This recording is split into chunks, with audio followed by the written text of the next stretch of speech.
yang mau jadi wali kota, orang mau jadi bupati, orang mau jadi gubernur, tidak ada lagi yang berbicara visi misi, apa yang mau lakukan memberantas kemiskinan, apa yang dia mau lakukan untuk meningkatkan kesejahteraan. Yang ada di otaknya, nih duit saya 300 miliar, duit saya 200 miliar. Jadi apa gunanya anak-anak kita belajar ilmu politik? Apa gunanya anak-anak kita belajar IPDN? Apa gunanya anak-anak kita jadi dokter? Tapi kalau mereka miskin, tidak ada peluang jadi pejabat. Alhamdulillah sudah 3 masjid mewah saya bikin. Itu semua dari nontonnya ibu-ibu.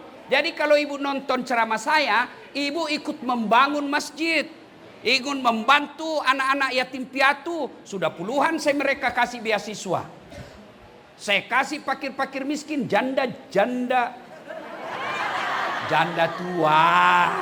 Kalau muda banyak yang mau selamatkan, ya. Itulah gunanya kau follow para ulamamu, ya. Mulai hari ini follow para pendakwah kalian. Wa qala idzan bismillahirrahmanirrahim.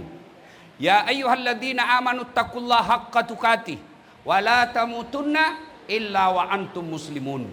Wahai orang-orang yang beriman, bertakwalah kalian kepada Allah dengan sebenar-benarnya takwa, dan janganlah kalian mati kecuali dalam keadaan beragama Islam.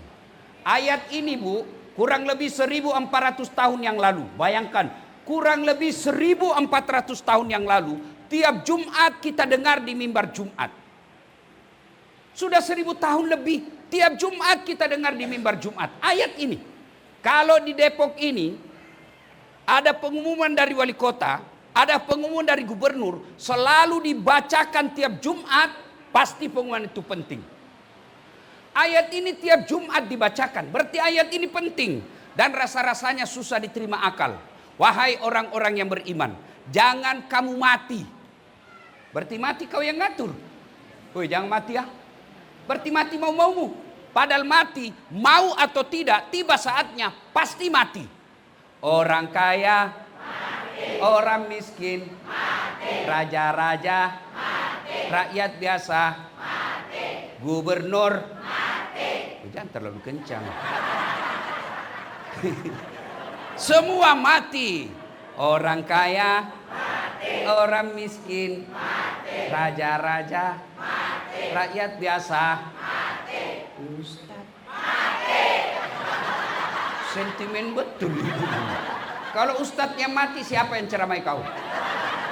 Ya, semua mati. Semua, mau kaya, mau miskin, mau tua, mau sehat, mau sakit, mau anak-anak, tiba saatnya pasti mati.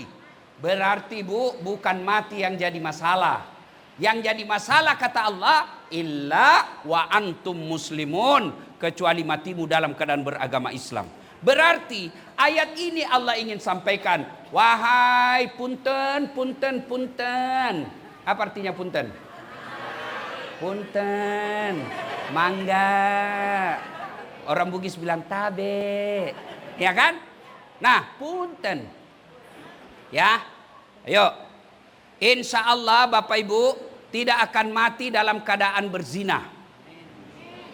Insya Allah Bapak Ibu tidak akan mati dalam keadaan ngerampok. Insya Allah tidak akan mati dalam keadaan berjudi. Tapi yang bisa membuat kita mati kafir, hubbi aklil haram, suka memakan barang haram.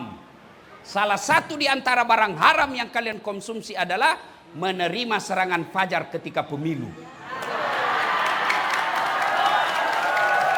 Kau tepuk tangan, kau semua pelakunya. Betul. Kaulah semua itu pelakunya.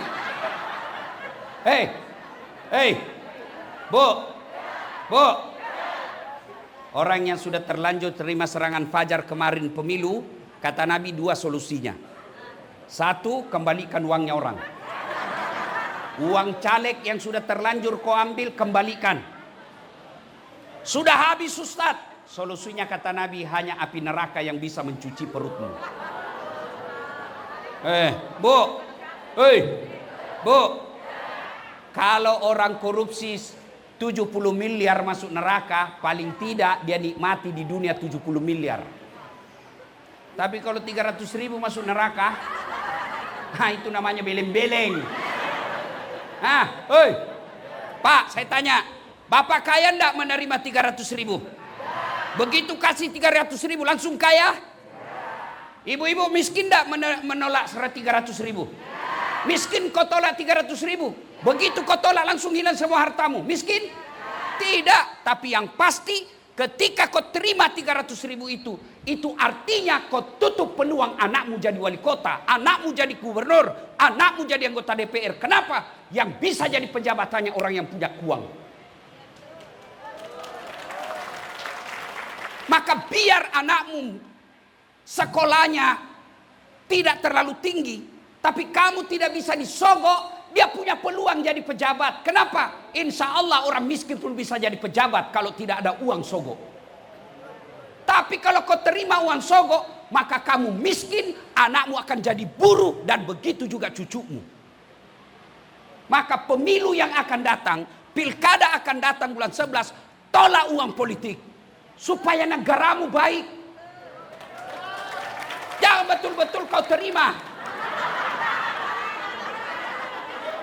Saya malu sekarang lihat orang yang mau jadi wali kota, orang mau jadi bupati, orang mau jadi gubernur, tidak ada lagi yang berbicara visi misi, apa yang mau lakukan memberantas kemiskinan, apa yang mau lakukan untuk meningkatkan kesejahteraan. Yang ada di otaknya, nih duit saya 300 miliar, duit saya 200 miliar. Jadi apa sekolah, apa gunanya anak-anak kita belajar ilmu politik? Apa gunanya anak-anak kita belajar IPDN? Apa gunanya anak-anak kita jadi dokter? Tapi kalau mereka miskin, tidak ada peluang jadi pejabat. Maka ibu-ibu, Pak, saya cinta kalian karena Allah. Cintai negaramu Republik Indonesia. Caranya konkret, jangan kau terima uang sogok. Bisa? Bisa? Kenapa cuma 30 yang bisa? Bisa? Bapak-bapak bisa? Ya Allah, dengarlah janji hambamu. Kalau ada yang ingkar janji di bulan 11 nanti, buat hidupnya menderita dunia akhirat. Kepada calon politisi, kepada para calon kepala daerah, jangan bodoh-bodohi rakyatmu dengan sogok mereka. Kepada para calon, silakan argumentasimu kemukakan, tapi jangan kau sogok rakyatmu. Mari cintai Republik Indonesia dengan memberikan yang terbaik sesuai kemampuan. Dan salah satu di antaranya, hindari maksiat dalam dunia politik, yaitu sogok menyogok. Wa qala idzan, bismillahirrahmanirrahim. Innallaha wa malaikatahu yusalluna 'alan nabi. Ya ayyuhalladzina amanu sallu 'alaihi wa sallimu taslima. Sesungguhnya Allah dan para malaikatnya berselawat kepada Rasulullah Muhammad sallallahu alaihi wasallam. Maka wahai orang-orang yang beriman, bersalawatlah kalian kepada Rasulullah dengan sebaik-baik salawat. Sadaqallahul azim, maha benar Allah dengan segala firman-Nya. Bapak Ibu saudara-saudara sekalian, teristimewa para kiai, para alim ulama yang hadir di tempat ini, terkhusus yang mengundang saya Bapak Gubernur Sulawesi Barat yang sebelumnya adalah gubernur di Sulawesi Selatan, yang insya Allah dimuliakan dan dirahmati Allah Subhanahu wa taala. Ibu-ibu, waktu terbatas, masih ada penceramah. Saya to the point saja. Ibu-ibu pernah lihat antar jenazah? Pernah bapak-bapak lihat orang antar jenazah? Bukan pernah, sering. Kata Nabi, 3 yang mengantarnya, jenazah itu 3 yang antar, 2 yang kembali, tinggal 1 yang masuk temani. Apa gerangan? Yang pertama, anak, handai tolan, istri, karib kerabat, teman, anak buah, semua ikut mengantar. Tapi begitu masuk kubur, ada yang mau temani di dalam? Ada yang mau temani? Jangankan temani masuk kubur, duduk aja di samping kubur sampai jam 12 malam, tidak ada yang mau. Iya toh? Ya. Ini ada Pak Gubernur di sini. Itu anak buah, iya begini-gini, saya siapa. Begitu masuk kubur, tidak ada yang mau temani, Pak, tidak ada. Bahkan bapak banyak berdoa, mudah-mudahan cepat pindah saya yang ganti. Iya toh? Ibu-ibu, begitu ibu meninggal, ada suami mau masuk di kubur. Cerita. Maka mereka akan kembali. Tidak ada yang mau masuk. Yang kedua, apa? Harta. Keluar semua kendaraan, mobil, motor, sepeda, karpet, seluruhnya keluar. Begitu masuk kubur, ada yang masuk? Ada yang masuk? Ada ibu. Apa? Kain kafan. Kain paling murah. Bukan sutra. Tidak ada kain kafan. Parfummu ibu. Ini ibu-ibu ini yang glowing-glowing. Yang mukanya ini nih cantik-cantik.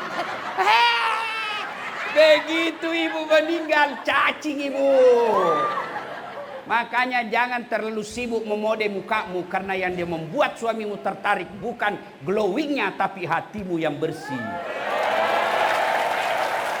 Biar kau cantik, kalau hatimu busuk, maka kecantikanmu diambil suamimu orang lain.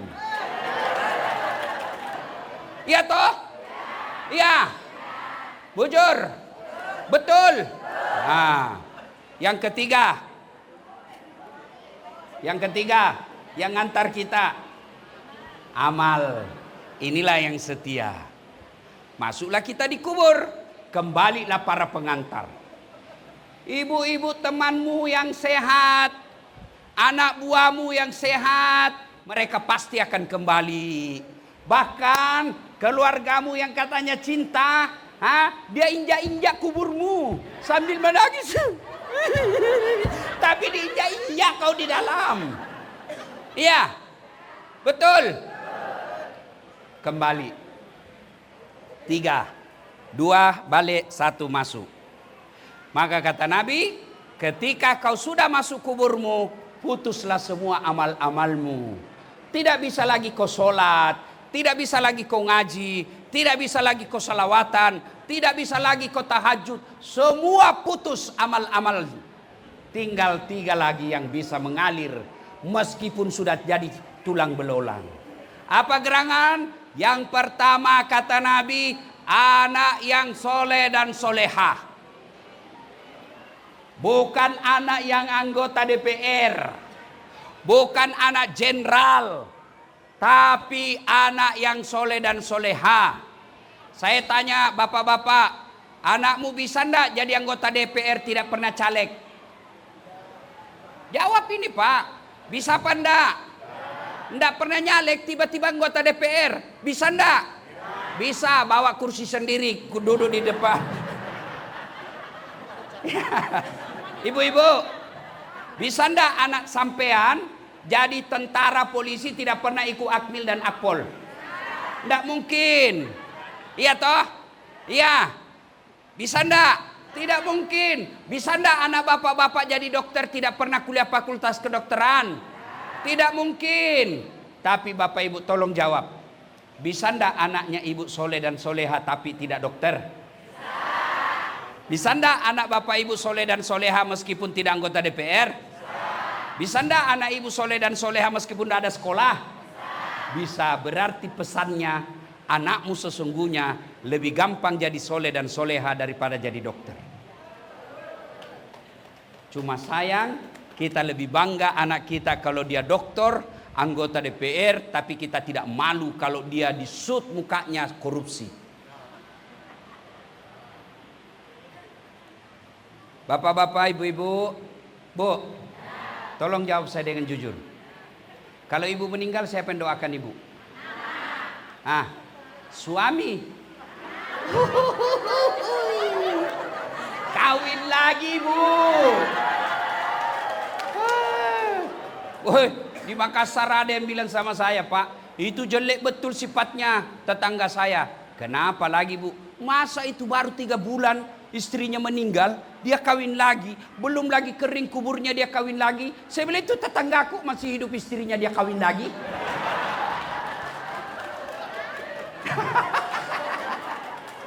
Siapa yang doakan ibu?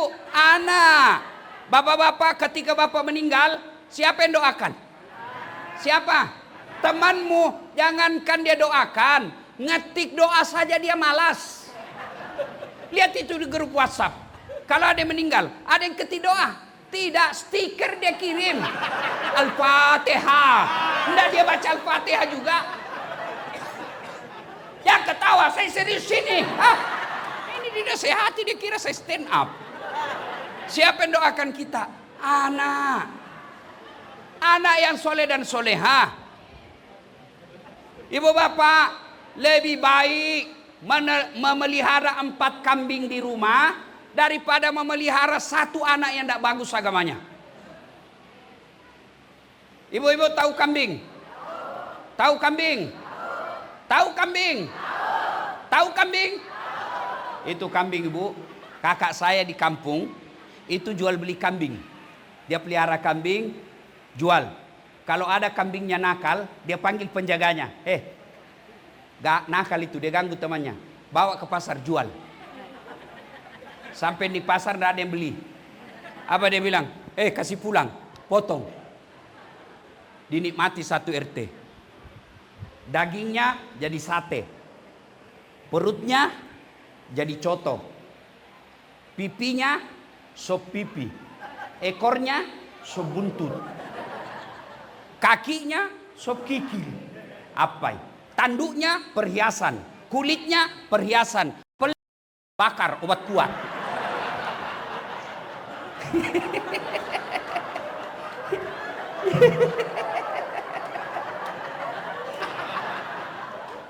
Itu kambing nakal, jual.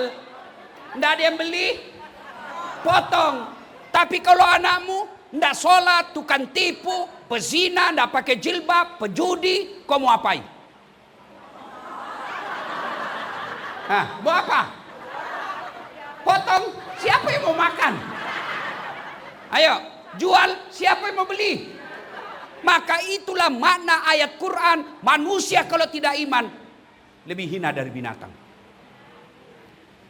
Maka Bapak Ibu sekalian, tidak usah malu kalau anakmu pengangguran tapi rajin jamaah di masjid. Tidak usah malu kalau anakmu cuma pegawai honor, pendapatannya pas-pasan, tapi jamaahnya di masjid. Sopan sama orang tuanya, tidak pernah kasar ngomong, menghormati mertuanya. Daripada anakmu tinggi sekolah, banyak duitnya, tapi orang tuanya diseperlakukan, tidak ada harga dirinya. Percaya ibu, anak itulah harapan kita. Apakah tidak berharap begitu kita wafat, anak kita bikinkan rumah ibadah, dia bikin masjid untuk nama ibunya? Apa kita tidak berharap ketika usia senja kita sudah pensiun tidak bisa cari nafkah, anak kita yang subsidi 1 anak 2 juta, 4 anaknya 8 juta dia dapat 1 bulan mamanya. Itulah anak yang soleh dan soleha. Yang kedua, yang bisa menolong kita ketika sudah masuk di kubur. Apalagi? Apa? Sedekatun jariah. Sedekah, harta yang sudah kau sedekahkan. Ibu bapak, ini terutama ini yang banyak cincin-cincinnya di depan saya. Ibu-ibu, kalau ibu meninggal siapa yang pakai emasnya? Siapa yang pakai emasnya? Anak, bukan, istri kedua. Begitu ibu meninggal, suamimu cabut. Ini cincin saya beli. Dia paksa keluar cincinmu, bu. Dia ambil lagi kalungmu. Ini dulu usia pernikahan kita yang 15 tahun, ibu. Dia cabut. Dia cabut lagi gelangmu. Ini emas Dubai kita beli waktu kita umrah, ibu. Gigi palsumu pun dia cabut. Iya toh? Iya. 3 bulan kemudian ketemu janda. Teman SMA-nya dulu.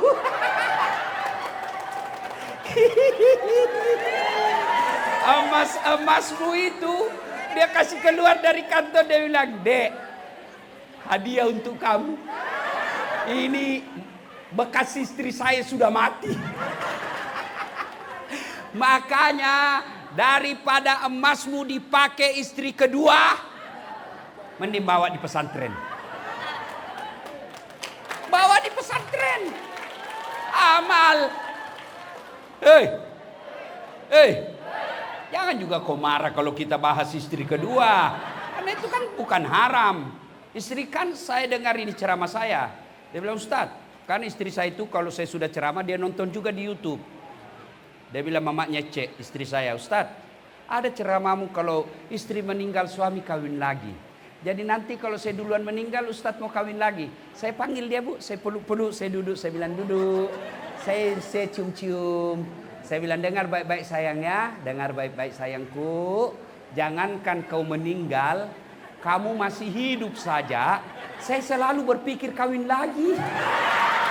Apalagi kalau kau sudah mati. Ya toh Pak? Ya betul. Betul. Saya lihat muka ini, muka-mukanya semua takut sama istrinya ini. Berhenti kau jadi laki-laki kalau takut sama istrimu. Apa mau takut sama istri dan semua gajimu diambil? Kita yang belikan baju, kita yang belikan emas, kita buatkan rumah, kita cicilkan mobil, baru kau mau takut sama istrimu? Tidak ada orang Bugis takut sama istrinya Pak. Tidak ada. Cuma istrinya lebih berani daripada suami.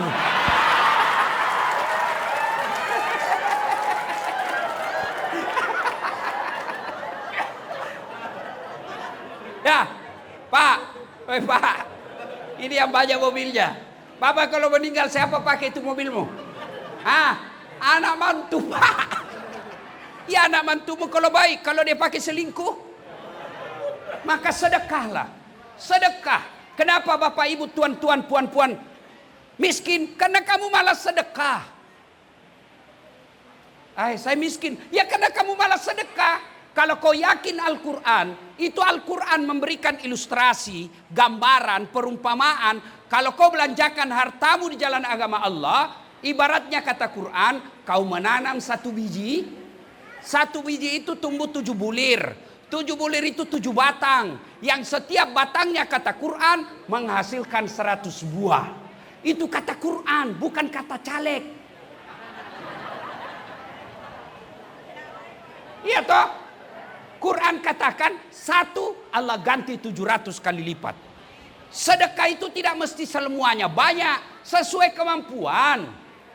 Kalau Pak Gubernur sedekahnya 200 sak semen, ya wajar gubernur. Kalau ibu 1 sak semen 2 orang, boleh kata Allah, boleh. Kenapa ibu miskin? Ustadz, malu saya Ustadz. Masa cuma 3 nasi bungkus? Itu bisikan setan. Kalau istri gubernur nyumbang Jumat berkah 100 nasi bungkus, ya wajar. Dia pejabat bisa jadi juga bukan uangnya kepala dinas dipakai.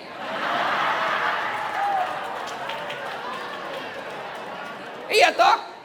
Ya wajar. Tapi kalau ibu penjual pecel, penjual oncom, penjual apa lagi? Untungnya cuma 50.000 sehari, tapi mampu 2 bungkus tiap Jumat, itu yang buat ibu nanti kaya. Bawa ke masjid, kirim. Titip, tolong berikan Pak Ustadz dan penceramah. Penceramah makan nasinya ibu. Selama darah dagingnya penceramah itu berdakwah, ibu dapat kiriman pahala. Dan alhamdulillah sampai detik ini, selama hidup saya jadi pendakwah, tidak ada saya menyaksikan orang bangkrut gara-gara sedekah. Iya toh? Ada enggak orang bangkrut gara-gara sedekah? Tidak ada. Yang bangkrut gara-gara apa? Pinjaman online. Pelakunya ini nih. Pinjol. Belanja online, judi online, selingkuh, narkoba, itu bisa bangkrut. Tapi kalau orang rajin sedekah, tidak bakal akan bangkrut itu. Allah pasti ganti berkali-kali lipat. Maka kalau ibu mau, sedekahlah. Yang ketiga, yang bisa menolong kita setelah masuk kubur. Ulang tadi, 1, anak yang 2, harta yang sedekahkan. 3, Bapak Ibu sadar ini, camkan baik-baik. Anak yang sekolah di pesantren, 1, pasti makanannya halal. 2, sholat jamaahnya pasti berjamaah di masjid. Sholat 5 waktunya. 3, dia punya kesepekaan sosial. Kepekaan sosial itu, bagaimana dia muncul? 1 kamar, 5 sampai 10 di dalam. Maka anaknya tidak akan menjadi egois. Maka Bapak, tidak ada kerugian orang yang mengirim anaknya sekolah di pesantren. Inilah tempat pertemuan 3 yang bisa menolong kita dalam kubur ini. Bapak ibu saudara-saudara sekalian, sebenarnya banyak yang ingin kita sampaikan, tapi waktu jualah yang membatasi kita. Mudah-mudahan apa yang saya sampaikan ini ada manfaat. Mudah-mudahan kita tergugah kembali untuk menghidupkan pesantren, mengirim anak-anak kita sekolah-sekolah agama. Ya Bu, ingin rasanya berlama-lama, tapi waktu jualah yang membatasi kita. Mudah-mudahan ada manfaat. Lebih dan kurangnya mohon dimaafkan. Usikum wa nafsi bitaqwallah, fastabikul khairat. Assalamualaikum warahmatullahi wabarakatuh. Ya Allah, Engkau yang mengatur rezeki suamiku. Jika rezekinya masih di atas langit, turunkan ya Allah. Jika masih dalam tanah, munculkan ya Allah. Jika masih jauh, dekatkan. Jika masih sedikit, cukupkan. Yang paling penting ya Allah, berkahkan. Lepas itu kau WhatsApp suamimu, bang, jangan risau cari harta, jangan risau bekerja. Baru saja ku selesaikan kau sholat duha 8 rakaat. Salam sayang selalu dari rumah, binimu di rumah. Tuan-tuan, pernah di WhatsApp macam itu binimu? Pali WhatsApp binimu, jangan lupa singgah beli gas. Satu saja, budak baju merah. Nah, sini. Nah, sini. Oke. Wah, siapa namamu? Hah? Fatullah.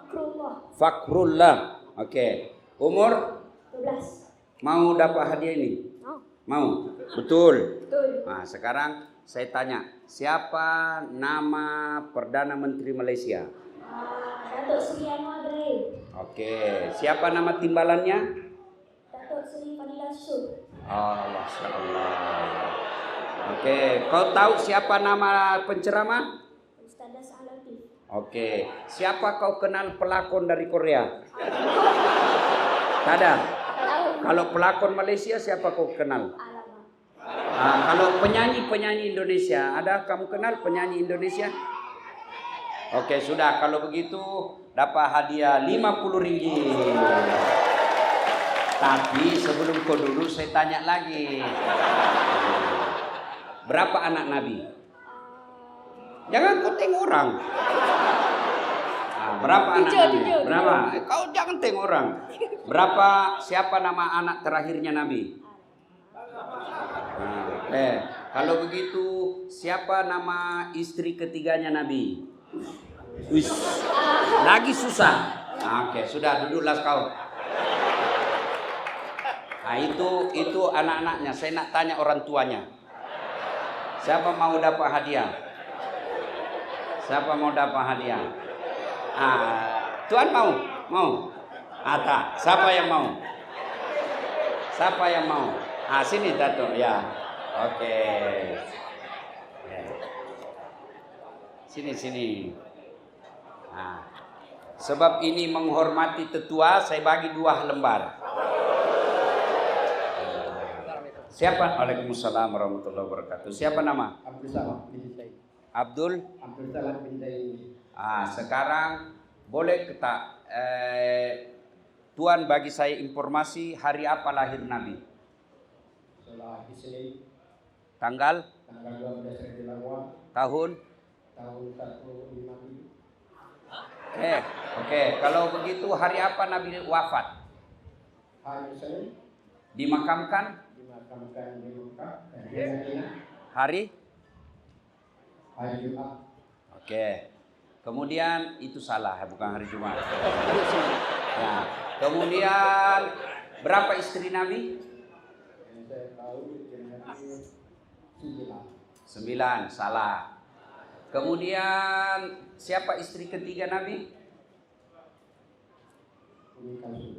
Salah lagi.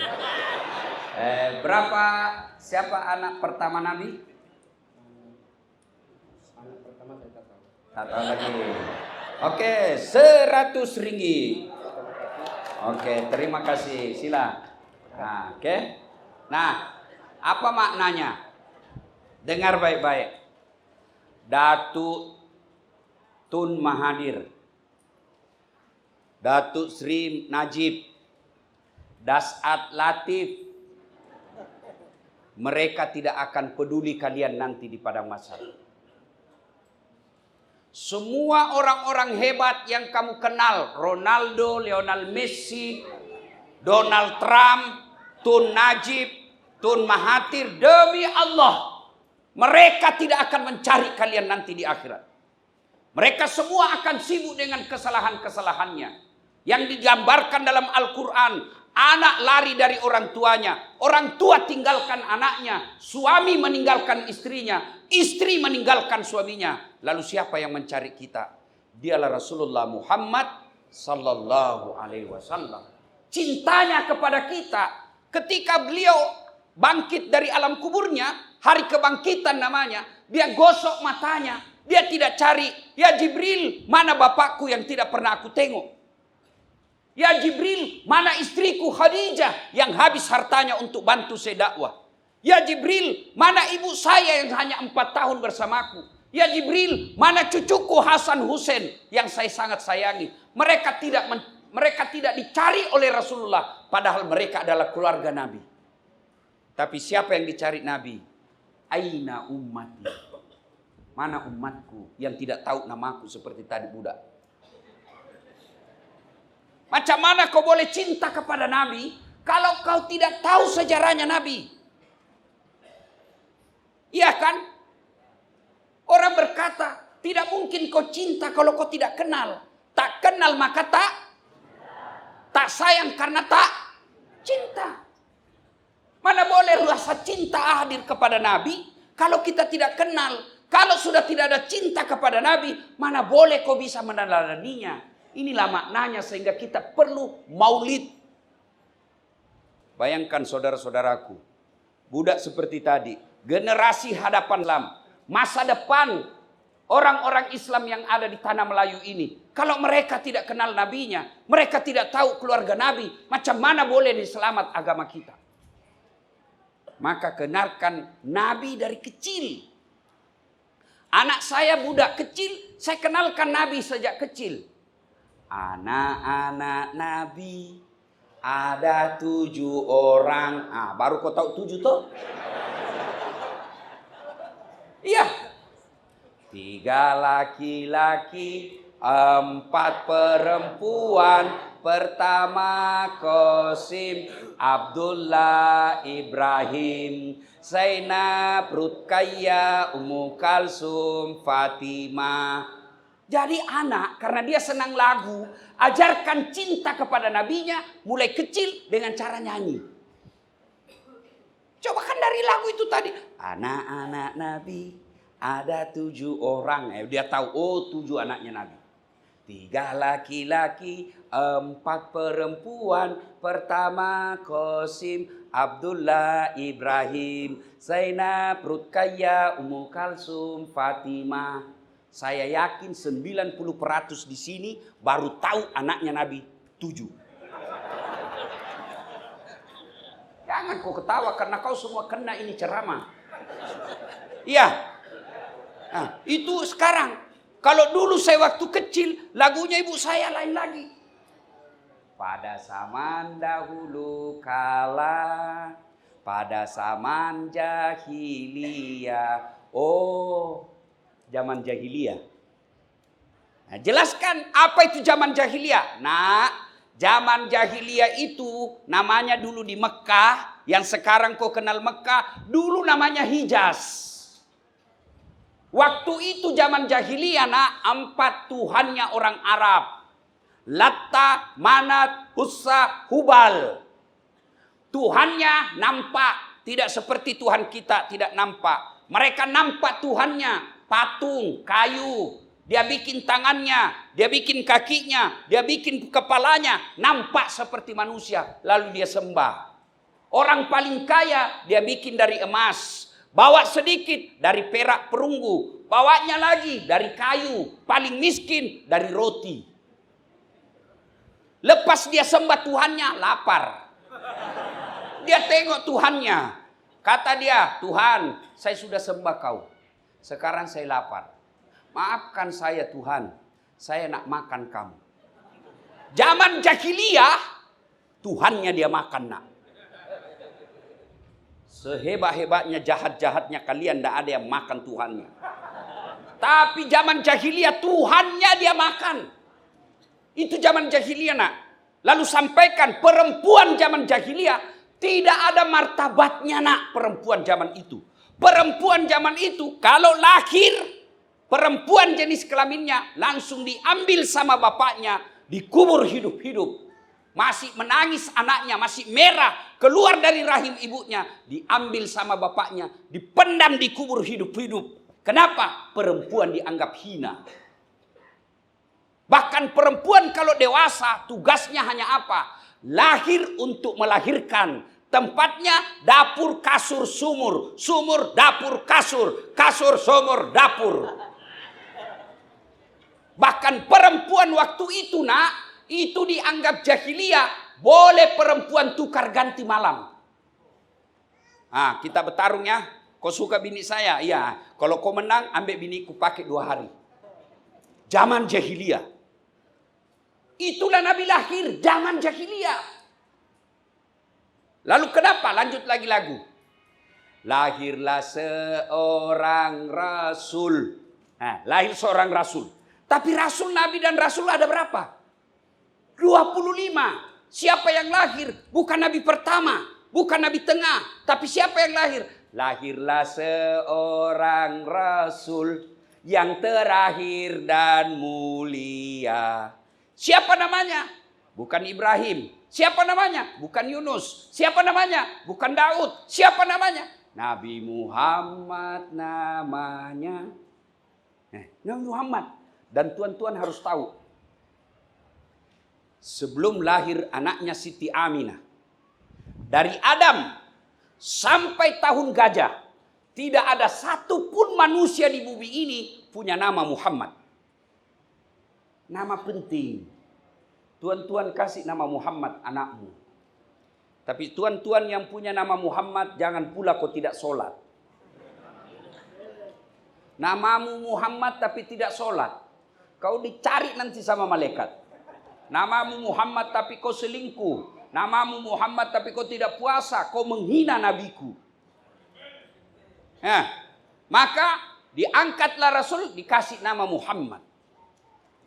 Lahirlah Nabi, seorang Rasul yang terakhir bernama Muhammad. Siapa nama ibunya? Siti Aminah. Yang terakhir dan mulia. Nabi Muhammad namanya. Siti Aminah ibunya. Abdullah nama ayahnya. Di mana tinggal? Madinah tempat tinggalnya. Setelah dewasa diangkat menjadi rasul oleh Allah yang kuasa, pencipta alam semesta. Itulah Nabi yang mencintai kita. Apa betul Nabi mencintai kita? Tajuk kita kan saya lihat-lihat ini. Mohon maaf tuan. Ini cinta. Nah, kau tengoklah ini cinta. Pinjam dulu. Cinta. Masya Allah. Dari mana datangnya cinta? Dari Facebook turun ke WA. Dari mana datangnya kecewa? Ternyata ketemu orangnya berbeda. Ya kan di Facebook kan macam itu kan. Oh, fotonya cantik betul. Ternyata ketemu hancur mukanya. Cinta. Ayo. Apa betul cinta kepada kita? Rasulullah cinta kepada kita. Tabe. Coba dengar.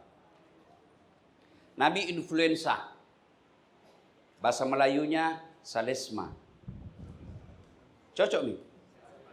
Itu yang bukan, jangan juga kau bayangkan keluar hidungnya Rasul di sini. Enggak. Maksudnya demam. Ya, masemangi. Matanrei pelana. Mampet di uluna. Bukan orang Bugis ke sini. Astagfirullah. Saya pikir saya di tanah Bugis. Nah, kan? Pening kepalanya, sakit, influenza, bolok. Ya. Lalu hari Isnin. Tanggalnya 12. Bulannya Rabiul Awal. Tahun 11 tahun setelah Nabi pindah dari Mekah. Jadi Nabi itu adik-adik. Halo budak-budak. Woi budak. Angkat tangan kau budak. Jangan duka kaki-kaki merasa budak. Budak-budak. Nabi itu lahir hari Isnin. Meninggalnya juga hari Isnin. Ya. Mana tadi yang tua saya tanya itu? Dimakamkannya bukan hari Jumat, tapi hari Rabu. Kenapa dimakamkan hari Rabu? Begaduh orang. Setelah wafat, orang Mekah bilang, bawa ke Mekah dikuburkan karena Mekah lahir. Kata orang Madinah, kami tidak mau. Kau memang dia dari Mekah, tapi kau usir. Maka kami keberatan. 3 hari baru ada kesimpulan dimakamkan di Madinah. Nah, sudah sama lahirnya hari Senin, wafatnya juga hari Senin. Tanggalnya juga 12, bulannya juga sama-sama bulan Rabiul Awal. Jadi kalau ada orang dekat-dekat dengan hari lahir, biasanya itu sudah dekat-dekat mati. Jadi bila ada yang lahir bulan September bulan 9, jaga-jaga kok. Ya kan? Nah, lalu berduka seluruh Madinah sampai berita ke Mekah. Mendengar berita kewafatnya Rasulullah, Umar bin Khattab sampai jengkel dan mencabut pedangnya. Siapa yang mengatakan Muhammad wafat? Siapa yang mengatakan Muhammad mati? Saya tebas batang lehermu. Muhammad tidak mati. Dia hanya datang tidur sekejap menghadap kepada Allah lalu balik lagi. Mendengar ini, Umar ngamuk. Tidak bisa menerima kenyataan kematian Nabi. Abu Bakar Siddiq pidato depan pintu rumah Rasulullah. Lalu Abu Bakar berkata, Ayuhan nas, wahai manusia, siapa yang menyembah Muhammad, sesungguhnya Muhammad telah tiada. Tapi siapa yang menyembah Allah, Allah akan abadi. Apakah setelah Muhammad wafat, kalian akan kembali ke agama nenek moyangmu? Mendengar ini, Umar bin Khattab baru sadar, ternyata Rasulullah telah wafat. Lunglai seluruh badannya, jatuh ke tanah karena tidak mampu menerima kenyataan Rasulullah telah menghadap kepada Allah Subhanahu wa taala. Itulah cintanya Rasulullah kepada kita. Apa di dunia saja Nabi cinta? Tidak. Nabi cinta sampai di akhirat kelak. Dijelaskan dalam kitab, ketika hari kebangkitan, maka Nabi mencari, mana umatku? Mana umatku? Ya Jibril, kalau ini hari kebangkitan, mana umat saya? Kita yang dicari. Dan apa cukup sampai di situ? Tidak. Nabi diberikan lagi oleh Allah namanya mukjizat, kelebihan. Dan mukjizat itu Allah berikan satu di akhirat, yaitu namanya syafaat. Apa itu syafaat? Kalau tuan-tuan sholatnya agak bolong-bolong sedikit, ada sholatnya yang tidak khusyuk, ada sholatnya yang kira-kira lupa sujud, ada sholatnya yang kira-kira lupa bahwa ini sudah 4 rakaat ternyata baru 3. Maka itulah datang syafaatnya Nabi. Dia tambal kekurangan-kekurangan kita beribadah.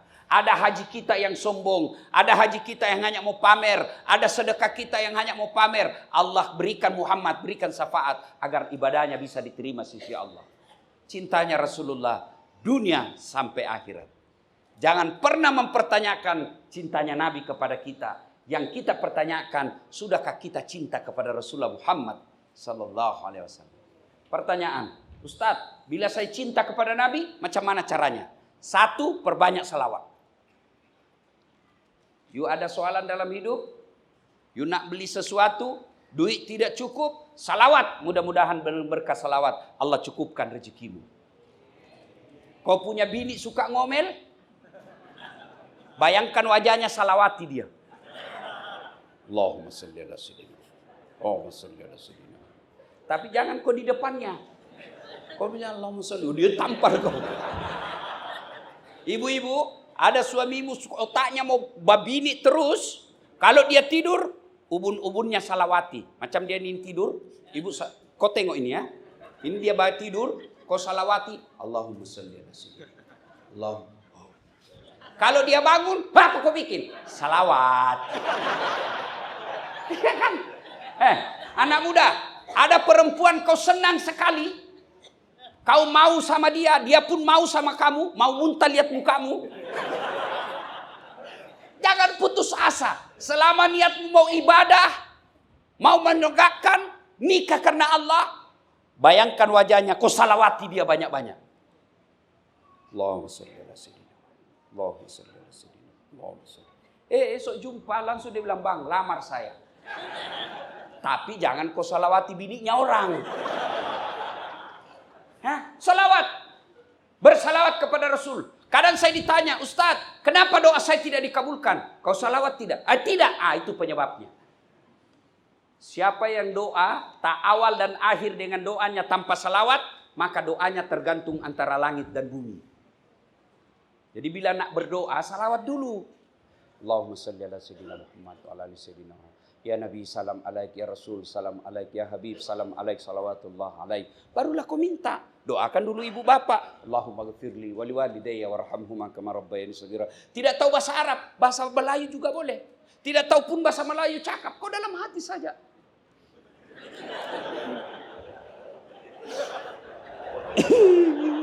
Malaikat cakap, oh kawin lagi istri suami nanti. Daripada kau bahasa Arab tidak tahu artinya. Nanti bingung malaikat, apa maksudnya ini Tuhan? No, doa lain di bibir, lain di hati. Doanya minta hujan, ternyata doa yang dia baca bahasa Arab minta bini. Bingung malaikat, ya kan? Nah, sudah doa. Ya Allah, demikianlah doa hamba. Kabulkan ya Allah. Subhana rabbika rabbil izzati amma yasifun wa salamun alhamdulillahi rabbil alamin.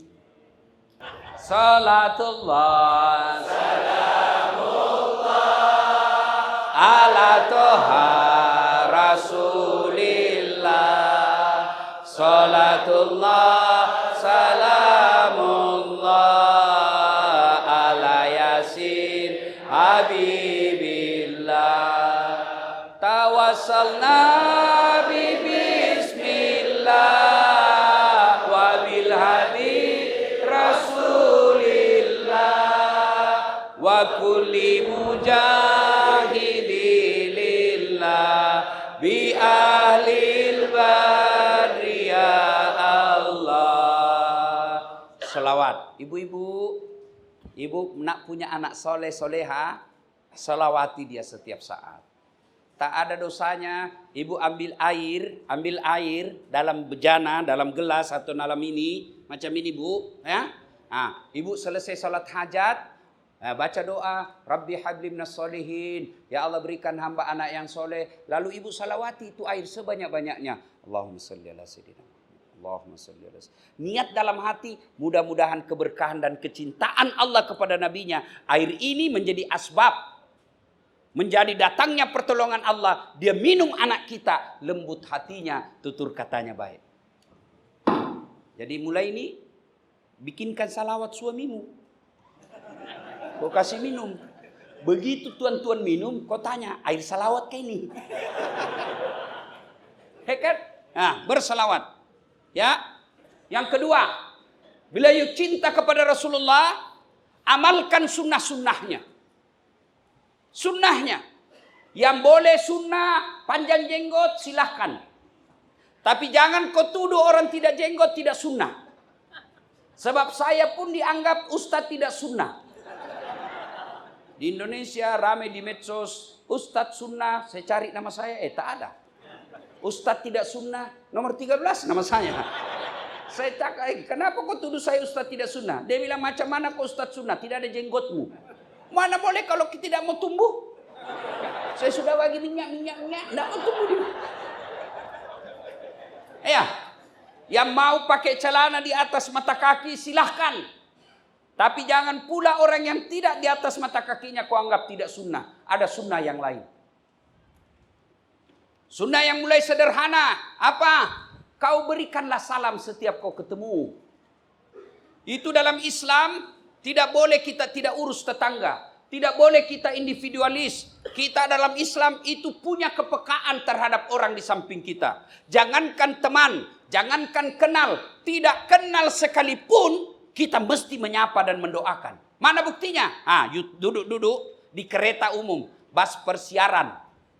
Kalau di kampung saya namanya PT-PT. Di sini bus berhenti-henti. Ya kan? Ya, betul. Bus orang awam. Ya kan? Atau pesawat lah. Pesawat terbang. Kau duduk di sini. Begitu di sampingmu bersin. Haji. Apa dia ucapkan? Alhamdulillah.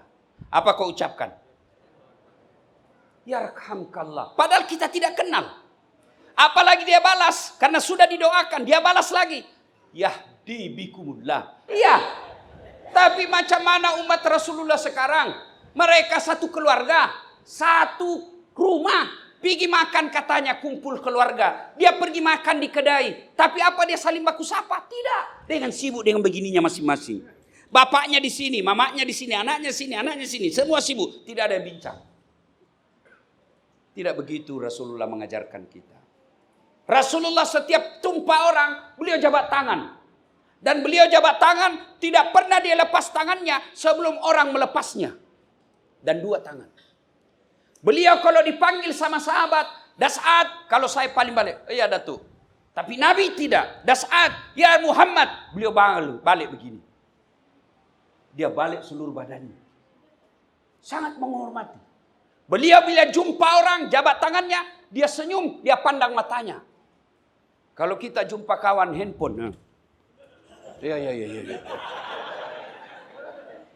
Itulah Rasulullah, cinta Rasulullah. Amalkan sunnah-sunnahnya. Naik sikit. Ibu-ibu. Hei. You nak bantu suamimu cari nafkah? Jawab dulu. Mau tak? Baru 10 orang. Mau? Bila you nak mau bantu suami cari nafkah, tak payah kau pergi pusing-pusing bandar. Lebih kau tinggal di rumahmu sholat duha. Siapa yang bagi rezeki? Pekerjaan? Bukan. Biar pekerjaan sama, pasti ada yang kaya, ada yang tidak. Meskipun sama tempatnya kerja. Iya toh?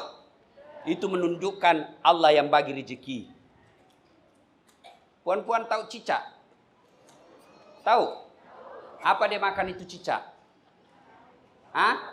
Nyamuk. Iya toh? Masuk akal tak? Tak masuk akal kan? Cicak cuma di dinding. Nyamuk terbang. Mana boleh dijumpa? Tidak ada punya iPod.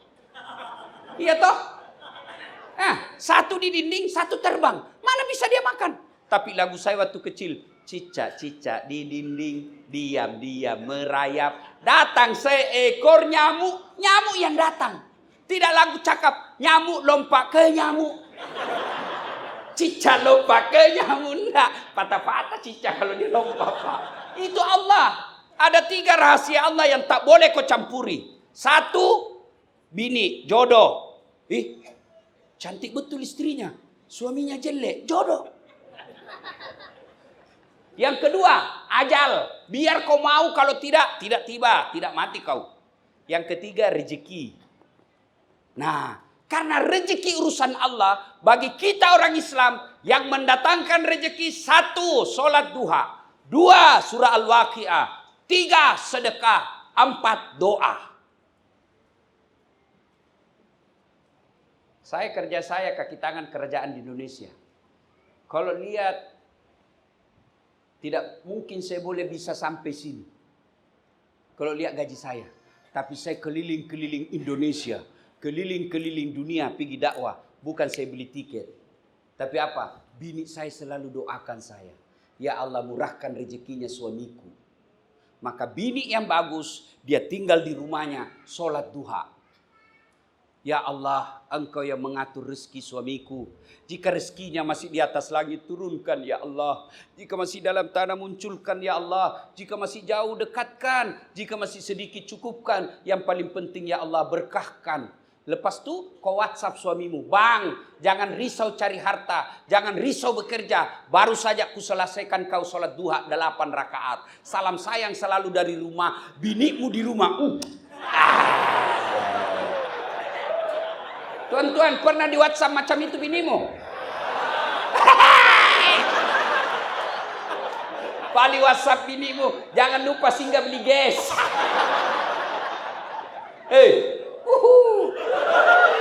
Bu, bini saya bu cantik dan muda. Datuk, kalau saya mau pikir Itu bini saya diambil ransel. Berat. Saya bilang, tak payah kau angkat sayang. Berat. Dia bilang, beratnya ransel ini tak seberat bebannya Ustadz mencari nafkah untuk kami.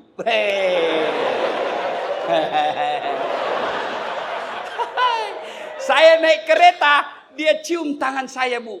3 kali. Sudah itu dia cium lagi jidatku. Sudah itu dicium lagi mata kanan. Dicium lagi mata kiri. Ini lama-lama sikit. Lepas itu dia peluk saya, dia usap dadaku lalu dia cakap, Ustadz, ridhoi saya. Dia tidak tutup pintu kereta sebelum saya bilang, ya, saya ridhoi kau sayang. Pergi saya, dia bagi WhatsApp, Ustadz, Ece hafal hadis yang ke-16. Enak perasaan. Siapa janda goda saya, tidak tergoda. Kenapa? Ada bidadari di rumah saya. Apa? Kalau kau semua pergi suamimu, di mana kau? Pulang! Pulang kamu!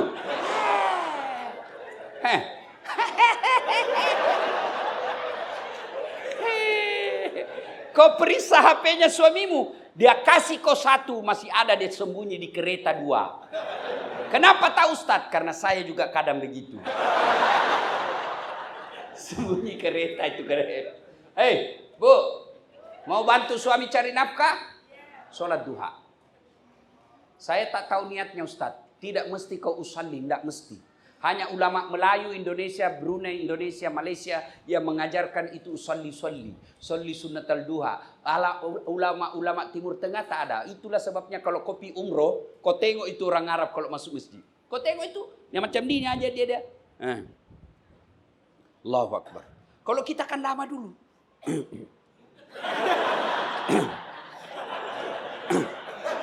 Sebab dia mesti loading. Orang Arab dia berdiri, Allahu Akbar. Selesai. Kalau kita solli.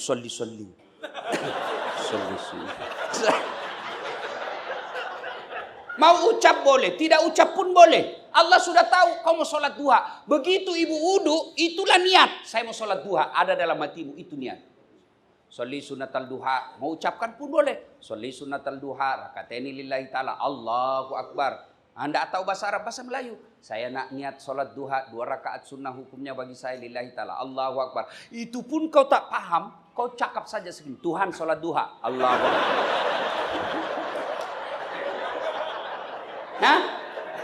Sila. Lebih lengkap karena kalau saya bahas semua sunnah-sunnah panjang sekali. Tidak cukup masa. Yang ketiga, bila cinta kepada Nabi, yang ketiga caranya adalah menghormati para pewarisnya. Siapa pewaris Nabi? Datuk Bandar? Bukan. Siapa pewaris Nabi? Orang kaya? Bukan. Siapa pewaris Nabi? Al-ulama'u warisatul anbiya. Nabi pewarisnya adalah para ulama. Maka cintai ulamamu. Jangan, tidak payah kau hormati Dasat Latif. Tidak payah kau hormati sebagai orang Indonesia. Hormati dia sebagai pendakwah. Itulah saya kalau ada yang jemput saya, dia tidak menghormati kita. Saya merasa macam mana dia belajar agama ini orang. Ya. Kalau kau tak hormat sama Dasat Latif ini yang banyak ada busuk di badannya, hormatilah dia sebagai pendakwah, pewaris para nabi. Bukan memuliakan Dasat, tapi mencintai pewarisnya Rasulullah Muhammad sallallahu alaihi wasallam. Enci-enci, maci-maci, paci-paci, tuan-tuan, adik-adik sekalian, saya nak bincang lama-lama lagi, tapi waktu yang terhad. Pada akhirnya, mari cintai Rasulullah dengan cara apa? 1, banyak bersalawat kepada Rasulullah. 2, hidupkan sunnah-sunnahnya. 3, muliakan pewaris para nabi, hormati dan muliakan para gurumu. Demikian, usikum wa nafsi bitaqwallah, fastabiqul khairat. Assalamualaikum warahmatullahi wabarakatuh.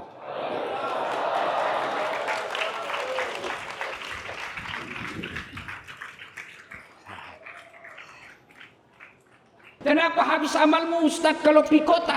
Macam mana tidak habis? Kelihatan dadanya, kelihatan pahanya, Kata mahasiswaku, kenapa kau tengok? Barang bagus. Iya.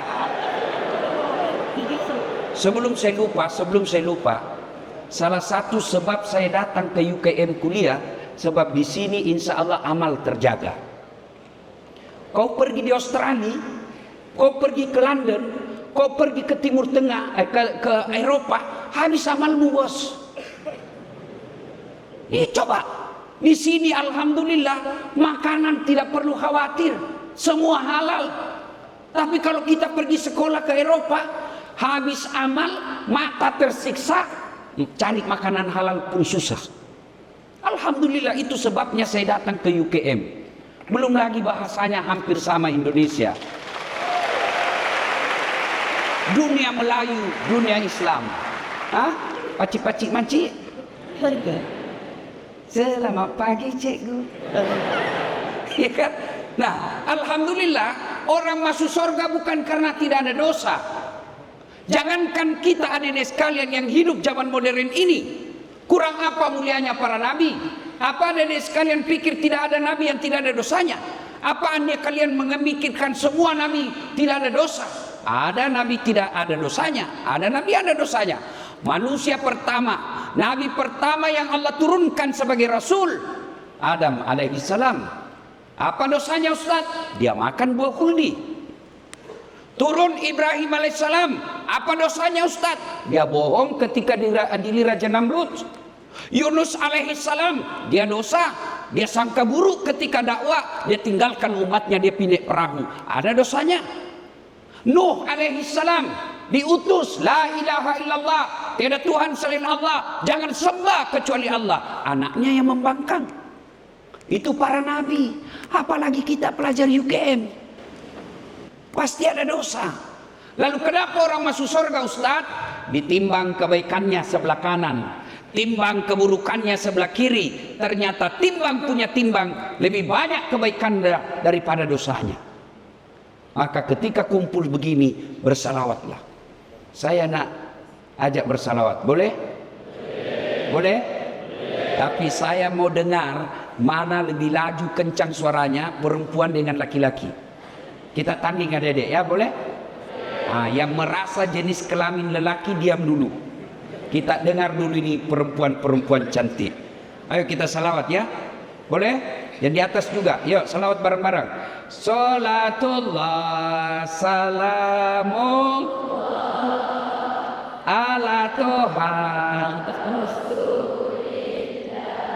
Salatullah salamullah ala Yasin.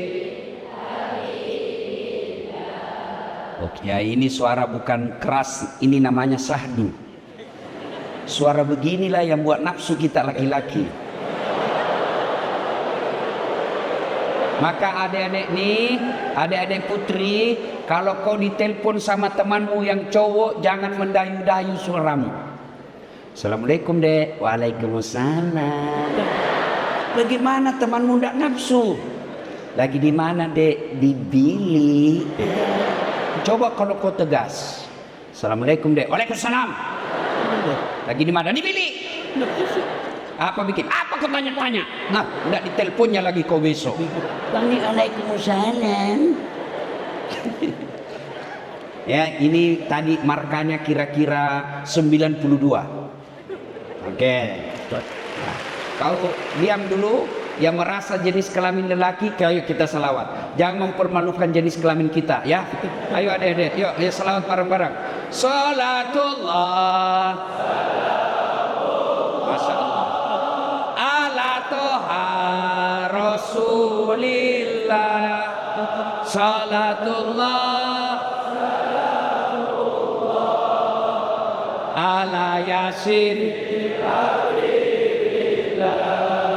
Ya, nilainya 9,5, 95 maksud saya ya. Alhamdulillah. Kau diam semua, kita dengar ini di atas. Kapan lagi kita kerjain naik konselor ya? Kalau di Indonesia bilang rektor. Ayo bro, kita selawat, mohon maaf banyak-banyak bro. Ya, ya. Salatullah ala toha Rasulillah. Salatullah salamullah ala yasin. Nilainya marka 99. Mana boleh Ustaz? Beliau yang jemput saya. Kalau saya kasih marka Siki nanti saya tidak dibalikkan tambang ke Indonesia. Ayo kita semua boleh? Sama-sama semua. Yang punya handphone kita nyalakan blitznya. Boleh? Oke, nyalakan blitznya. Kita sampaikan kepada keluarga kita di Palestina. Ini loh warga UKM bersalawat untuk rasa peduli kepada saudara-saudara di Palestina. Nah, kita ambil gambarnya, nanti saya masukkan di medsos supaya ratusan juta orang nonton. Penonton saya sekarang di YouTube sudah 500 juta. Alhamdulillah ya. Ayo salawat. Yuk. Salatullah salamullah ala toha Rasulillah. Salatullah salamullah ala yasin habibillah. Tawassalna bi bismillah wa bil hadi Rasulillah wa kulli mujahidi lillah bi ahlil badri ya Allah. Sekali lagi, salatullah ala toha Rasulillah. Salatullah salamullah ala yasin. Alhamdulillah, disimpan balik handphonenya. Terima kasih.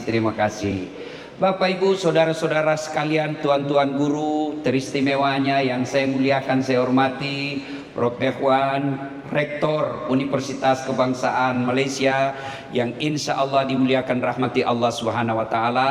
Mohon maaf saya tidak bisa sebut satu demi satu, saya takut salah menyebut nama dan jabatan, tapi insya Allah saya datang Indonesia karena menghormati tuan-tuan sekalian.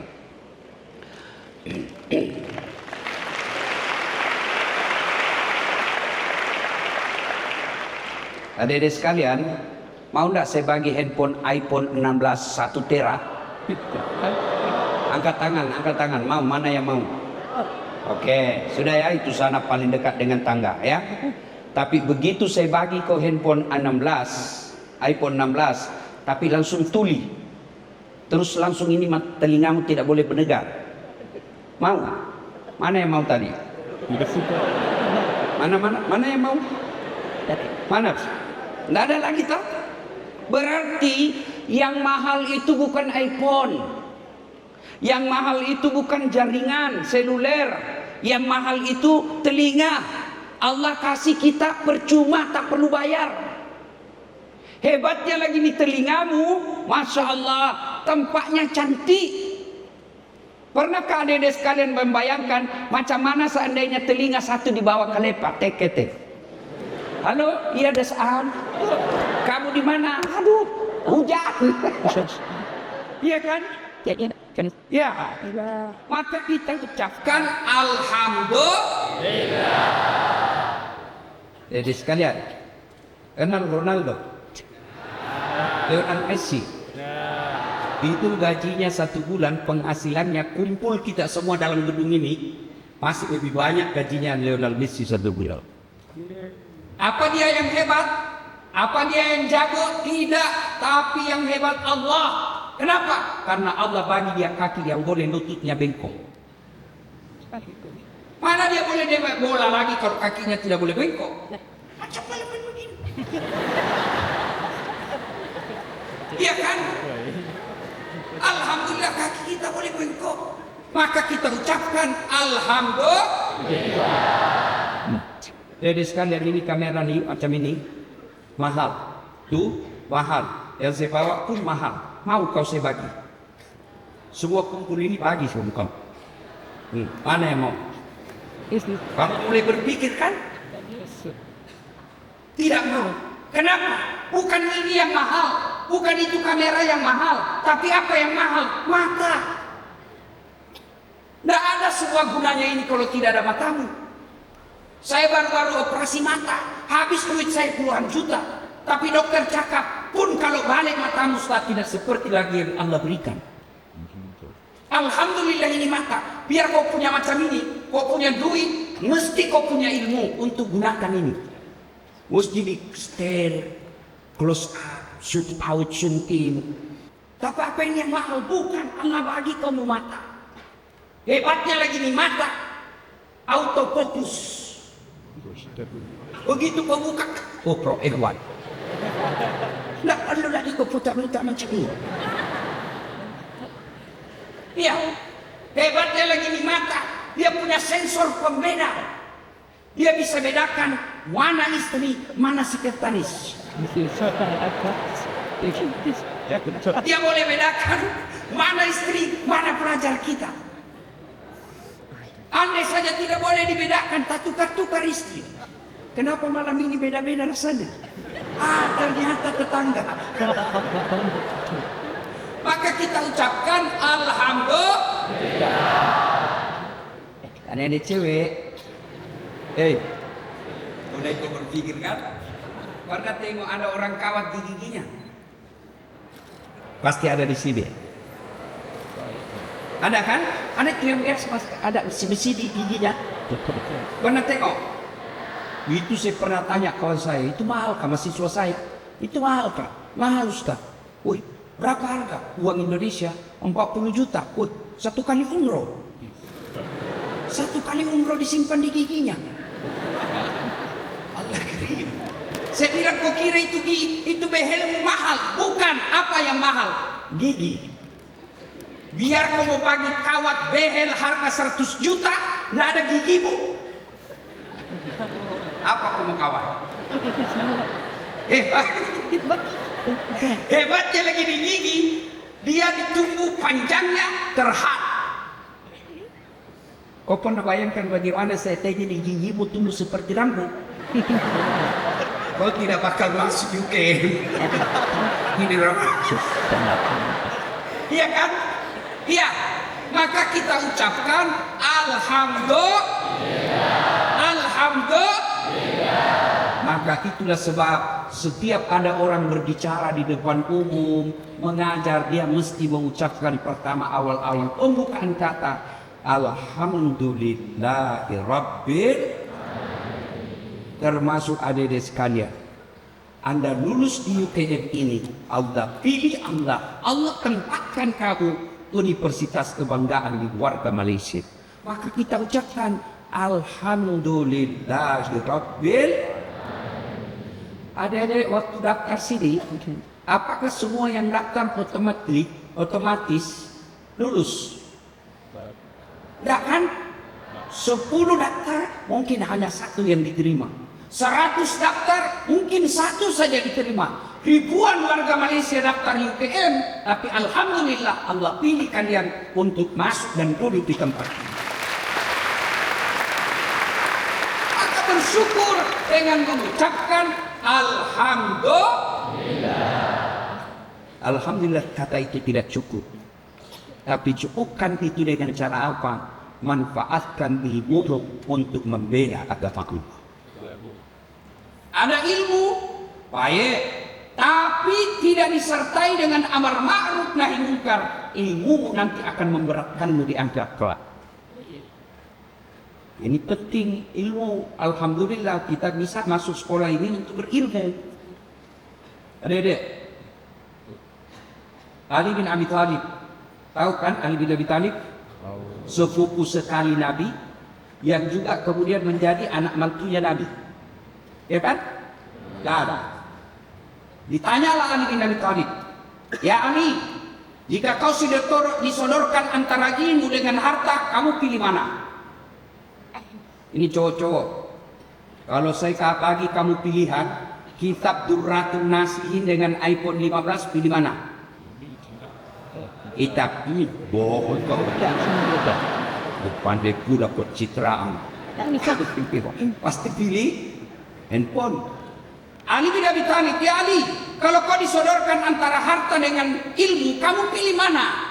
Ali bin Abi Thalib dengan mantap menjawab, saya pilih ilmu. Kenapa ya Imam? Ada 3 kelebihan ilmu dibanding harta. 1, kata Ali bin Abi Thalib, harta kamu yang jaga. Harta mesti kamu yang jaga. Ilmu dia yang jaga kamu. Contoh, adik punya duit 1.000 ringgit, mesti masuk kaleng. Apa kesini kaleng kalau bahasa Melayu ya itu maksud saya itu belik-belik di kampung saya bilang belik-belik kaleng. Mesti kau gembok lah itu ya. Kaleng itu kau gembok. Sudah itu simpan lemari. Gembok lagi lemari. Sudah berapa gemboknya dek? 2. Keluar bilik, gembok lagi biliknya. Berapa gemboknya? Keluar rumah, gembok lagi rumah. Berapa gemboknya? 4. Keluar pagar, gembok lagi pagar. Berapa gemboknya? 5. Sampai di kampus, hilang kuncinya. Setengah mati kita cari duit. Tapi ilmu, dia yang jaga kamu. Mana contohnya? Rock Behwan. Dijaga kemana-mana, ada yang kawan. Saya pergi mana-mana ceramah kalau di Indonesia ada polis.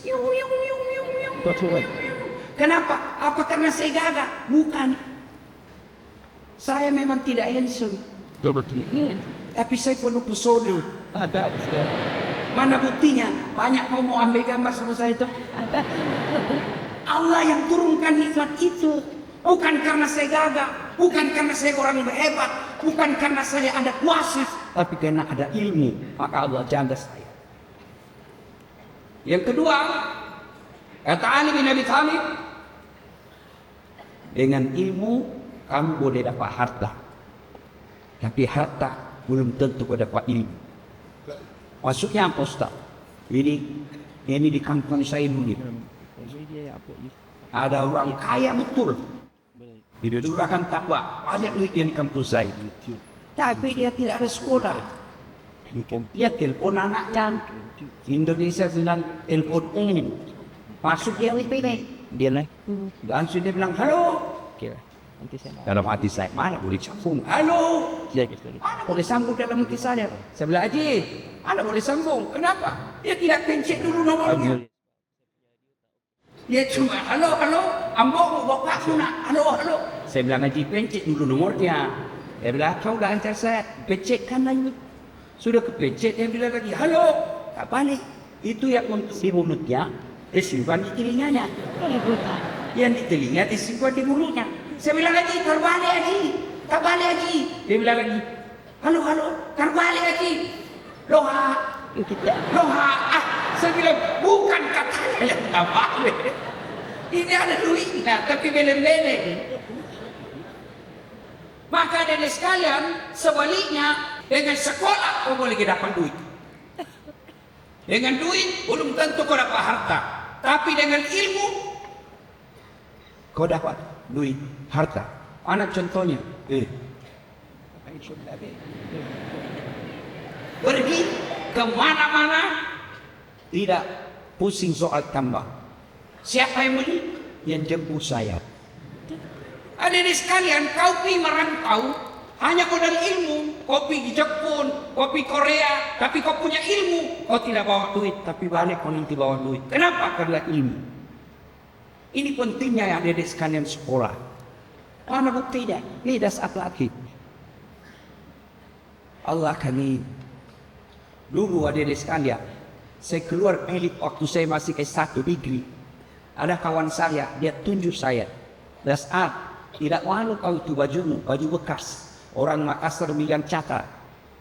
Baju bekas dibeli balik. Kan? Kok tahu maksud saya?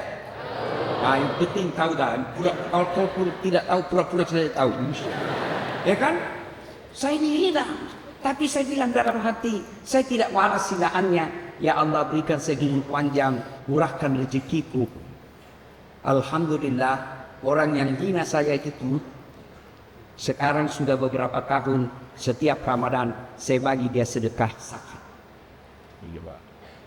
Saya dulu waktu sekolah pelajar, mahasiswa di Sospor, saya jadi cleaning service. Bersih-bersih toilet travel terkenal di Indonesia. Saya bilang sama yang punya, apa ya kau gaji saya, tapi tolong kalau ada undi gratis percuma masuk umroh, bagi masuk namaku, mudah-mudahan saya bisa umroh gratis percuma. Sampai tutup itu travel saya tidak dapat. Tapi alhamdulillah sekarang saya punya travel sendiri, boleh mengumrahkan orang.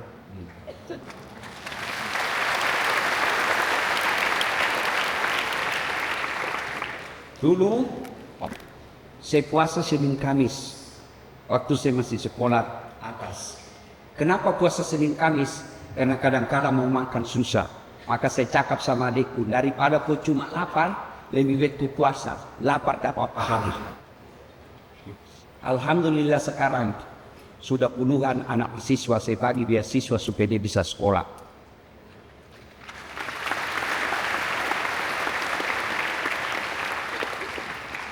Dulu saya dokter koran. Ya pas sholat subuh saya pergi koran. Apa di sini? Koran. Surat kabar. Saya pagi. Kadang-kala saya di sepeda bicycle. Dicuri lagi sepedaku. Dan sampai sekarang saya belum tahu siapa yang curi. Allah kirim. Saya jalan kaki. Demi Allah. Berkilo-kilometer dari jalan Harimau pergi sekolah saya. Saya jalan kaki. Alhamdulillah sekarang punya kereta beberapa unit di Indonesia. Dan yang saya pakai sekarang kalau di kota Makassar, sepertinya belum cukup 5 orang yang duduk seperti itu.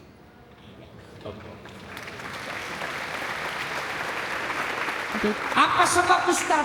Ilmu. Dulu cewek tidak ada dekat sama selain. Karena dia bilang jelek dan miskin. Sekarang artis pun ada yang mau sama saya. Cuma dia mau muntah lihat saya. Ayo sekalian, hadirin sekalian kau belajar. Saya dihina tapi saya selalu bilang belajar, belajar, belajar. Yarfa'illahu alladhina amanu minkum walladhina utul ilma darajat. Allah angkat beberapa derajat di antara kalian, orang yang beriman dan berilmu pengetahuan. Kalau orang sekarang lecehkan kamu, orang sekarang ada yang pandang kamu, bahkan keluargamu sendiri menghina orang tuamu, kau berdoa kepada Allah, selesaikan pendidikan saya dengan baik. Mudah-mudahan orang itu nanti akan hormat kepada orang tua saya. Belajar. Adik-adik kamu putri, jangan percaya di cowok selama kau sekolah. Tukang tipu. Gunung kan ku daki, lautan kau seberangi, masjid kau lewati. Dengar baik-baik ya. Yang banyak mengganggu otak kita ketika sekolah kuliah, pacaran. Apa itu pacaran? Pacaran syar'i. Mana ada pacaran syar'i? Ada. Apalagi pacaran sejak semester 1 sampai semester 4, sampai mau hantam pun tidak dipacar, cuma pacaran kau tidak dilamar, rugi. Motor aja dicicil, kredit 1 tahun lunas, kamu di kredit 5 tahun kau tidak dilamar-lamar, modal stiker lope-lope. Mau tidur video call, hai dek, coba lihat bibirmu sayang. Diam-diam turun sedikit, ikutinya. Hei, cewek, orang tuamu sekolahkan kau di IKM bukan untuk menjadi mangsa lelaki-laki hidung belang.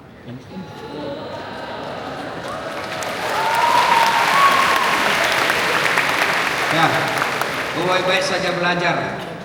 Kalau kau belajar dengan baik, dengar dan camkan janji Allah dalam Quran. Wanita baik-baik tidak akan menikah kecuali dengan laki-laki baik-baik. Wanita baik-baik tidak akan menikah kecuali dengan laki-laki baik-baik. Wanita pezina tidak akan menikah kecuali dengan laki pezina. Laki-laki baik-baik tidak akan menikah kecuali dengan wanita baik-baik. Jadi kalau kau nak dapat suami yang baik, kamu dulu yang baik. Kalau nak dapat istri yang baik, kamu dulu yang baik. Allah yang kirimkan kamu. Mana buktinya? Istri saya itu Mama Yece tidak kenal saya. Tidak pernah tengok fotonya, tidak pernah tengok orangnya asli. Nanti sudah ijab kabul, baru saya pacaran. Halalan thayyiban, 24 jam boleh. Jangan ketawa, saya serius ini. Hei, cowok, jangan mau dihalangi tuh diamu gara-gara rayuan perempuan. Kalau kamu baik, Allah kirimkan kau orang hebat. Oh, Masya Allah, istri saya itu deh.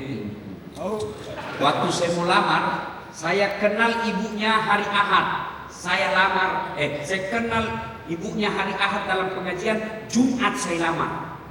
Kata ibunya, tengok dulu Ustaz. Saya bilang, tak payah saya tengok. Nanti kau tidak senang. Enggak, saya senang karena dia penghafal Quran. Kenapa saya tidak mau tengok? Karena saya lihat gambar bapaknya, cakep, mamanya cantik. Saya bilang dalam hati, pastilah tidak jauh dari ini. Ada kata-kata pepatah itu, buah jatuh tak jauh dari pohonnya, kecuali yang dibawa kelelawar. Jauh dia itu. Alhamdulillah. Ya, masa kau studi, fokus, cepat selesai. Kenapa? Makin kau tunda, makin berat tantanganmu ke depan. Dan jangan pernah berkata, saya tidak ada duit, saya tidak mau lanjut S2, tidak mau lanjut S3. Orang tuamu miskin, tapi Allah Maha Kaya. Saya kalau lihat hidup saya masa kecil dulu di kampung, tidak mungkin saya boleh sampai di sini. Baik. Dulu waktu saya di sekolah di kampung dulu, kalau lihat pesawat, kapal terbang, itu saya bilang, kapal letup, kapal terbang, lihat semua. Saya bilang dalam hati, boleh juga kan nanti naik pesawat itu sampai saya mati. Alhamdulillah, sekarang capek saya naik pesawat. Dengan apa? Gara-gara ilmu. Belajar adik-adik sekalian. Yang ketiga, keutamaan ilmu, kata Ali bin Abi Thalib.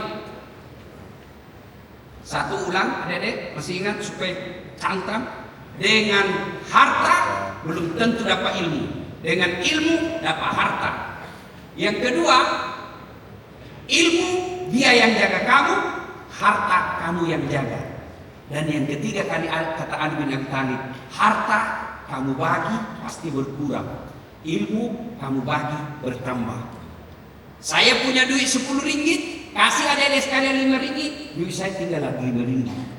Tapi kalau saya tahu Al-Fatihah, saya ajarkan kepada adik sekalian, ilmu saya nambah menjadi amal jariah. Tidak ada orang, adik, kau hafal Al-Fatihah, saya ajar ya. Begitu dia hafal, Allah amin. Mana Al-Fatihah aku? Kau hilang di kepala aku. Tidak mungkin. Iya kan? Maka inilah pentingnya kita belajar. Bahkan Nabi pernah bersabda, man arada dunya fa alaihi bil ilmi, wa man arada al-akhirat fa alaihi bil ilmi, wa man aradahuma fa alaihi bil ilmi. Siapa yang menghendaki dunianya dengan ilmu, menghendaki akhiratnya dengan ilmu, menghendaki dunia dan akhiratnya dengan ilmu. Itulah filosof barat berkata, knowledge is the best below. Ilmu pengetahuan adalah harta yang terbaik sepanjang masa. Hadirin sekalian, tapi ilmu tanpa kepedulian tidak ada gunanya. Ilmu tanpa peduli sesama manusia, justru ilmu itu yang akan menyengsarakan manusia. Mana buktinya? Lihat saudara kita di Palestina. Orang-orang Yahudi cerdas. Siapa yang temukan Facebook? Siapa? Keturunan Yahudi. Siapa yang temukan Tesla? Siapa yang temukan iPhone? Itulah sebabnya perlu kita belajar supaya kita bisa mengimani mereka. Nah sekarang coba kita lihat saudara-saudara kita di Palestina dibantai. Kita mau post, kita mau protes melalui medsos, malah di take down dan ditutup kita punya akun. Kenapa? Mereka yang punya. Untung ada TikTok. Orang Chinese punya. Sehingga konten-konten protes terhadap kelakuan Yahudi bisa kita share di media yang lain. Tapi ketika berbicara Facebook, Anda bicara Instagram, Anda bicara Twitter, dan lain sebagainya, protes kelakuan Yahudi, pasti ditutup kau punya akun. Maka kita harus belajar. Supaya apa? Kita boleh membantu. Yang kedua, cara menolong saudara-saudara kita Palestina. Cara apa? Berhenti menggunakan produk-produk orang Yahudi. Kalian adik-adik sekalian, saya yakin di sini ada yang perokok. Kalian membeli rokok itu, saya tidak boleh sebut produknya, tapi hampir 90% rokok itu produknya orang Yahudi.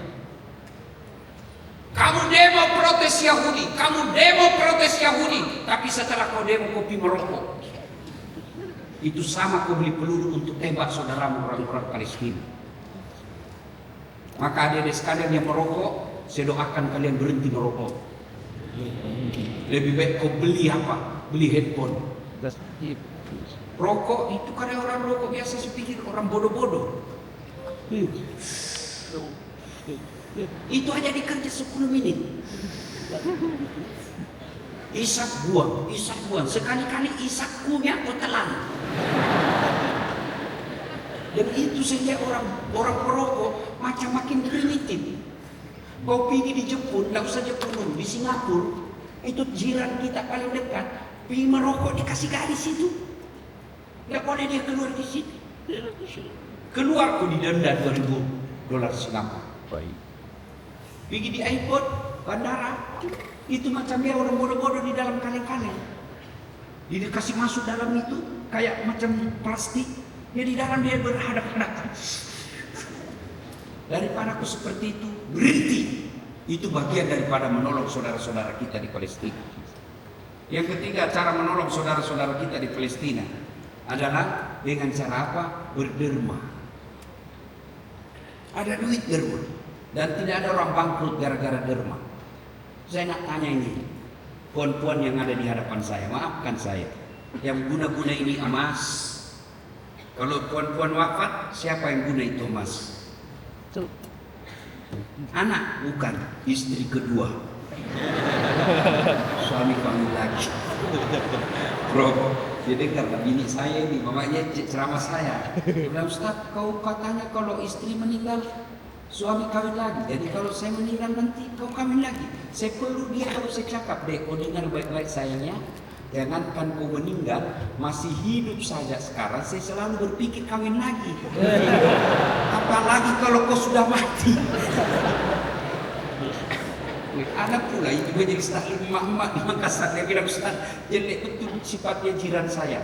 Kenapa? Dia bilang, itu miniknya baru 3 bulan meninggal, belum lagi kering kuburnya, dia kawin lagi Ustaz. Saya bilang, hebat lagi jiran saya, masih hidup biniknya dia kawin lagi. Salatullah, salamullah ala toha rasulillah. Salatullah, salamullah ala yasin habibillah. Satu, tolong Palestina berhenti menggunakan produk-produk Yahudi. Tolong Palestina dengan cara apa? Berderma. Tolong Palestina dengan cara apa? Yang ketiga, doa. Tidak ada yang kekuatan manusia yang boleh menghalangi kalau Allah berkehendak.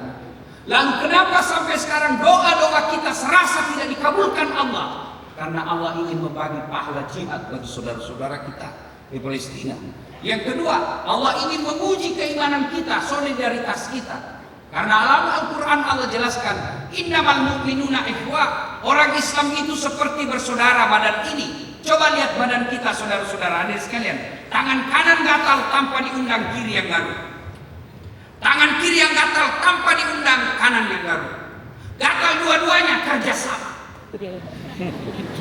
Begitu mestinya kita Islam, mau dia Indonesia, mau Melayu, mau Brunei, satu negara, sesama muslim kita mesti merasa sakit.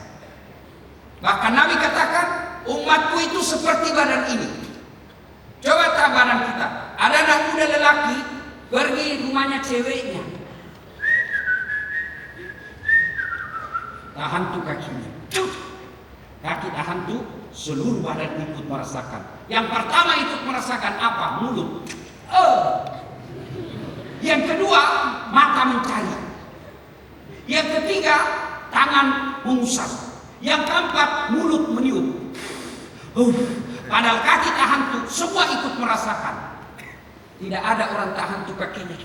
Rasa kau, pergi kau jalan, pergi kau jalan. Begitu mestinya kita juga di UGM. Satu teman kita yang merasa terhina, satu universitas yang akan ikut menanggung. Kita ikut sama-sama menolong. Itu yang disebut wa'tasimu bihablillahi jami'an wa la tafarraqu. Berpegang teguhlah engkau kepada tali persaudaraan agama Allah dan janganlah engkau bercerai-berai. Pada akhirnya kekuatan umat Islam ada pada ukhuwah Muhammad Rasulullah, bahwa Muhammad itu adalah utusan Allah. Walladzina ma'ahu, dan orang-orang yang mengaku umatnya Muhammad. Kita ini orang Islam. Asidda'u 'alal kufar, kata Allah. Tegas kepada orang-orang kafir.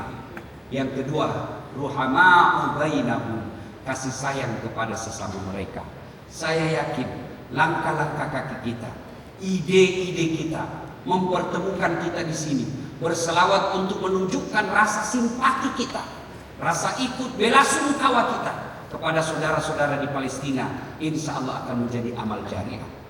Kita doakan Prof. Ikhwan yang menginisiasi untuk mendatangkan saya di tempat ini, mudah-mudahan menjadi amal jariah, mudah-mudahan menjadi amal kebaikan yang menjadi penyejuk di alam kubur kelak dan menjadi tambahan-tambahan pahala ketika kita dihisab kelak. Ibu bapak, saudara-saudara sekalian, tuan-tuan, keistimewanya para guru-guru saya yang hadir di tempat ini. Inilah tausiah kita, mudah-mudahan ada manfaat.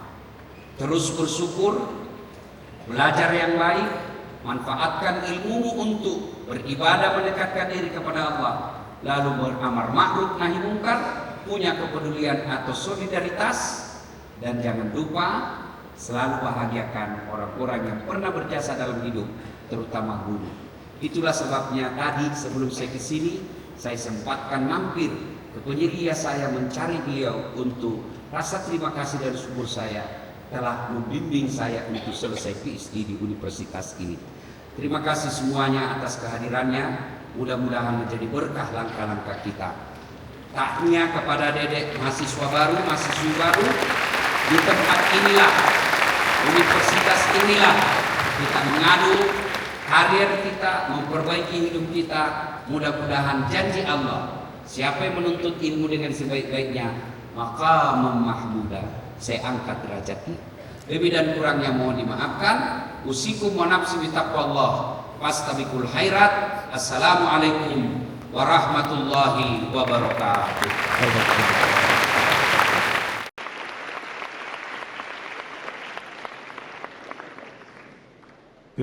Pahami.